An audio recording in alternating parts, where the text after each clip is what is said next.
समस्त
हरे कृष्णा ही भजन जीव गोस्वामीन गोपाल चंपू म्हणल बुकांतू बरयिल्लें आनी ही भजन संस्कृत भाशेंत आसा.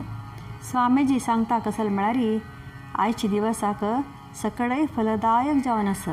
कित्याक म्हळ्यार आजी राधा राणीली आनी श्री कृष्णाली वारडीक सुरवेच्या चरणांत सांगलां कसले म्हळ्यार राधा राणील आवसुले आनी बापसुले कुटुंब सकळय हांगा आसा. सकडाले कुटुंबाची जनय हांगा आसाची. हांगा चांग भाग्य ऐश्वर्य ट्रान्सेंडेंटल पास टायम्स म्हळ्यार भौतीक जगत यातकून भायर पारलौकीक कालक्षेप आसा. आनी राधा राणीले अप्रतिम जावन आशिल्ले गोपीचे की जनय हांगा आसाची. दोनूय चरणांत सांगलां कसले म्हळ्यार हांगा प्रीती मिलन विरह मंगळकर जावन आशिल्लें पुनर्मिलन आनी अनंत संतोष आसा.